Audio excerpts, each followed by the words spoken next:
Hey guys, what's up? Destroyer here, and welcome to Russian Bias. So this is the Russian Bias, and today we're going to be having a look at it, also known as the Object 252U.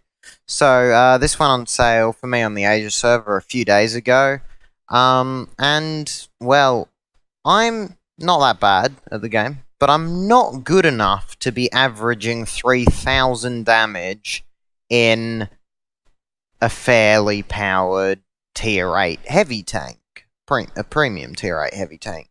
But I am averaging 3,000 damage in the Object 252U Defender. So let's take a closer look at why that is. So I've got it here with my layout. Decent DPM actually, since they, buffed it because it wasn't good enough when it came out. Soft stats are alright, we'll have a look at those later. View range is shitty, but if you're needing to use your view range in this tank, you're playing it wrong. And it's reasonably mobile. Anyway, so main thing is in this 3D model here. So if you look at that, the entire upper plate is an auto ricochet, lower plate is 220, and yeah, not going to go into too much detail because every other World of Tanks YouTuber has done that. And if you're watching me and not them, I'm wondering what's going on. So yeah, the key thing with this tank is that I've mostly in random battles seen people screw up is they try to side scrape when you don't need to side scrape. Like, it's just, no. If you can peek out like sideways without like, that's alright, but when you see people doing that, this is easy pen. This entire side's only 100mm thick. So really, there are so many times where you can just shoot that. Yeah, also the other thing is if you're fighting someone from above, so if you're above someone and you're in the 252U and you can go turret down, you're nigh on invincible. But if you're trying to fight someone above you, then it's just easy pens in there. And if you go up a bit more, which is where you can sometimes get people from above if you put your tank on a bit of an angle. Everything here is an easy pen, so do watch out for that. But then again, that's the case with most tanks, and you look at it, there's still so many auto ricochet spots there. So if we just take a quick look at this comparison here, put the Defender in here, Libertaire, Lerva, IS-5, IS-3A, and IS-3.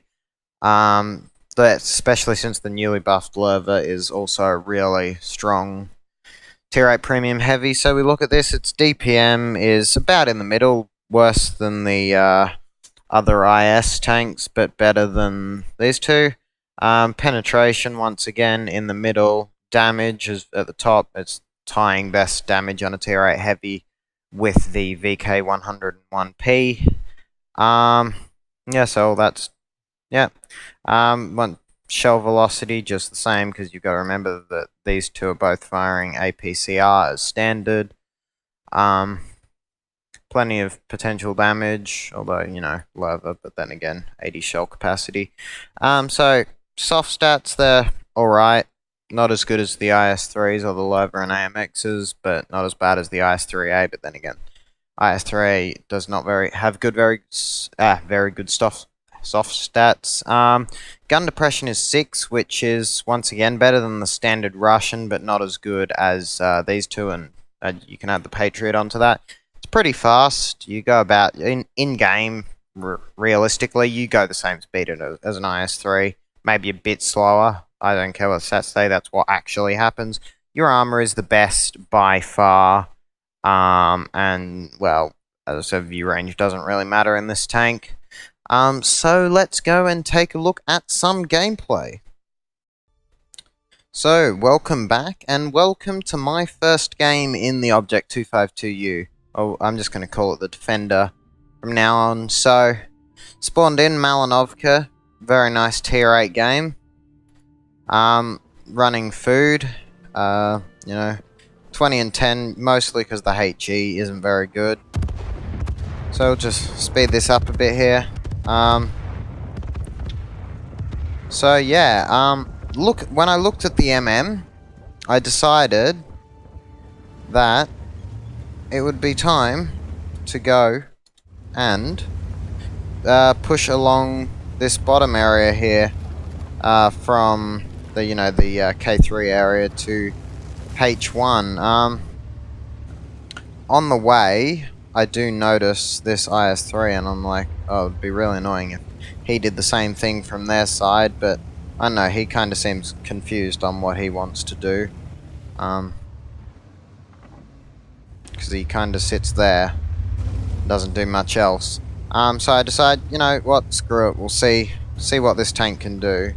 And so I just take a pot shot there, probably never going to hit, but you know, I'm not about to use my gun for anything else. So there's the first shot blocked there, just IS-3, we can take a look and see where that went. So straight into the gunman, so that's never gonna pen there from an IS-3. So just get up into his face, and straight into the lower plate. A low roll of 307. He pushes into us and bounces off us again. Now, with the way he turned his turret there and the nice pen that I have, I managed to just put that one straight through the side of his turret. So what you can see I'm doing here is I'm blocking his gun off with my gun, so it's harder for him to shoot my cupolas, and you can see there it worked. And then I managed to get that shot in, and now he kind of just gives up. So there's me effectively 1 versus 1ing an IS-3 in close range, effectively killing him without taking a single point of damage. So I see this guy's looking at me and decide we'll just go pop. And maybe he wasn't loaded, but you know, that was pretty nice. And there you can see the aim time inaccuracy doesn't matter. Partly because it's Russian, partly because, well, you know, and especially at that range, like, that's the range you really want to be fighting stuff in. So it's going pretty well. It's 3-0 so far, and I just am in on this Leo here. Pop a half-aimed shot into the side of his turret for 410, and just keep going. So that Leo penned me. I'll just take a look. Looks like... well, you can't see it here, but he actually penned me in straight through there, I'm pretty sure. And that's because the 100mm of side armor just meant that he got some good RNG with his pen roll and just went straight through. So I get really liking this. First game played, and there's an AFK Lurv 100 meters out of their cap circle with his ass to me, and no one else close enough to shoot at him. So I had a bit of a lag spike there, as you can see in the top left hand corner. Went up to a few hundred ping, but went back down. And well, this is one of the few times in the game where the DPM would actually matter, but it doesn't, because no one else is shooting at him. So as you can, well, this game is won practically. It's 6-1. We have pretty much complete control of the map. Got a nice shot, set him on fire, got really hopeful, and then auto fire extinguisher. So just a few more seconds and I'll pop the last shot into him here for a nice free 1,650 damage. So there's an MT-25 there that seems kind of confused because he keeps shooting high explosive at me, and I'm not quite sure what he's trying to achieve there, but you know. That shot, unfortunately, I aimed a bit too high. Yeah, just stop and aim in here. Don't know if I'm spotted, but at this point it doesn't really matter. Go for a blind shot here. Chances are that hit, like, he wasn't moving. Guess we'll see sooner or later when he gets spotted or at the end of the game. And stop here, aim at this SU-122-44. One spot on his tank that I can't pen, and I don't hit it, so nice. Bit more damage there. 2 kills. Aim in on him again, and the one spot that I can hit that I won't pen. Yep. So this is me not caring enough, and as his 175 pen was plenty enough to go straight through the side of my tank. but I'm not going to miss that one. So, replay number 1. So we'll come back in a second and look at the post-game stats and then move into the next replay. Alright, so here we go. So it was an ace tanker on the first game with the 1313 base XP, which is not enough to get an ace anymore. This was a day ago or so, and I had a game today with 1400-ish base XP, and that wasn't enough for an ace, only a first class now, but yeah.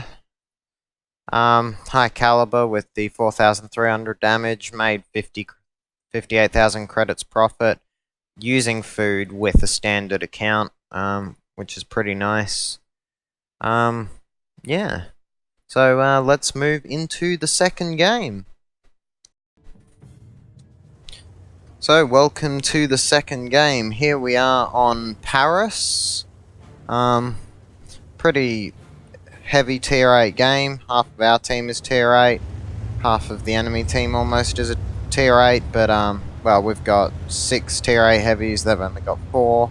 And we've got 2 defenders. So we're just moving up to the K-line spot where we fight.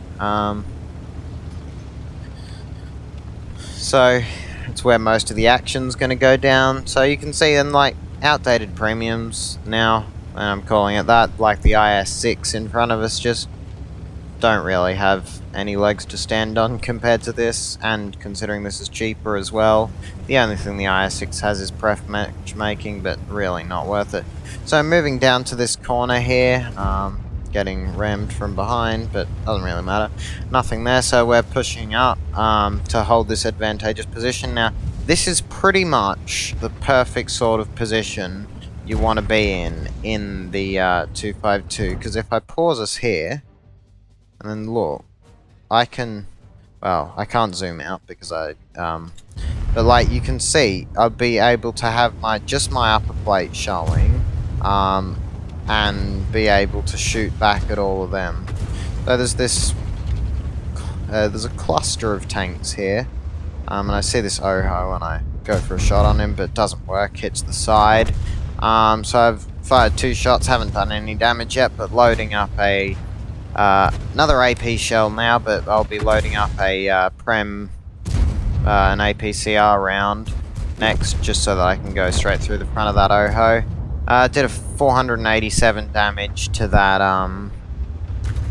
IS-6 back there, and turns out I'll actually be using that APCR on the side of the defender, but I definitely didn't need it there, especially at that angle. Could have just gone straight for the drive wheel, but now I decide, well, if you're going to sit still there and show that, Mr. Oho, I am not going to say no. So we're kind of surrounded here, but, you know, only by tier 6 tank on our flank, and the Tiger 2 and J-Panther 2 seem to be a bit distracted. So I'll just ignore that VK and pop another one into the Oho for 450. Bounce another shot from the VK, and I can just ignore him as long as I don't give him my flat side or something. So now I flick over and go for the snapshot. Unfortunately, it doesn't connect, and the J-Panther 2 manages to peek out there and get me, having a bit of a lag spike here for like up to 300 ping there. So I'm just going to back up here so the J-Panther 2 can't hit me. And then, you know, accuracy is a valid statistic, and this tank is balanced by the fact that it's not really accurate. So just popping that one into the VK there, and I decide to move across so I can fight this Tiger and J-Panther 2 at a closer range. So I just come around here and give him my side. He should pen that shot. Yep, straight through the side. I played that wrong. Well, what I was doing there is I was starting to look away from the Tiger because I thought I was going to have to deal with the J-Panther 2. And not the best timing, but like I can just auto-aim on his front, and the only reason he penned me is because I screwed up really bad. And I see there that the J-Panther 2 fires, so come around the corner and pop that one into him. IS-3 finishes him off. And so there's two tanks on our cap, but it doesn't really matter because we've got a Defender and M41 there, so they just keep resetting that. So now just a bit of driving. We're at 3,500 damage. Only a few tier 7s and 6s left on the enemy team, while our team is mostly tier 8. So just finish off that Cromwell there. There's a nice potential target here in this heavy tank number 6 if he wants to peek out again. Doesn't look like he will, and I get pretty lucky there that Churchill 7 is taken out instead of me by the enemy artillery, because it definitely could have. He did have 2 close misses on me there. It sounds like the Churchill to our left just took another hit from him. So I don't really want to push up at this stage. Well, I didn't want to push up before because I didn't know what the Borsig was doing, but now he looks like he's otherwise engaged with that Churchill, and he just fired, so I decide I'm going to push up onto him because he's got the T-26C5 going around behind. So if I just peek out, drop a shot into him there, get pretty lucky, but then again, like, chances are that was going to hit, and if it hit, it was going to pin, and I just wait here for a second for that T-26C5 to get round behind him. And alright, so he's dead. Now just moving up, just this Stritzfang IKV and the FB304 left.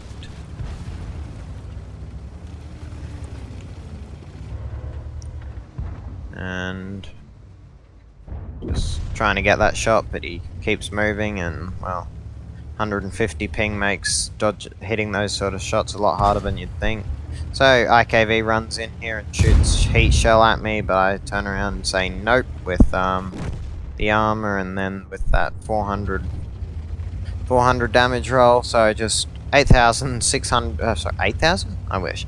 4,600 damage done. Take a snapshot there at the FB, but it was probably should have taken the shot a bit earlier, because by the time I aimed it for that bit, it was too late. So I'm just moving up here, seeing if I can catch him on this next cross, and I decide in a second that I'll stop. Aim, aim, aim, aim, aim. Dead. Not dead. Dead. So yeah. The Object 252U Defender. See you in a sec with the post-game stats. Alright, so the post-game results. So it was another ace tanker with elite XP, BIA, Confederate, and high caliber for the 4,883 damage, and I just platooned up in game with this guy at the end, so we got 3 kills each. So that gives us the BIA. Used a bit of APCR this game, so our 90k base turned into only 35k profit after the food and the ammunition, but still a pretty nice game, and you know, 1,337, pretty good. So yeah, thanks for watching, and goodbye.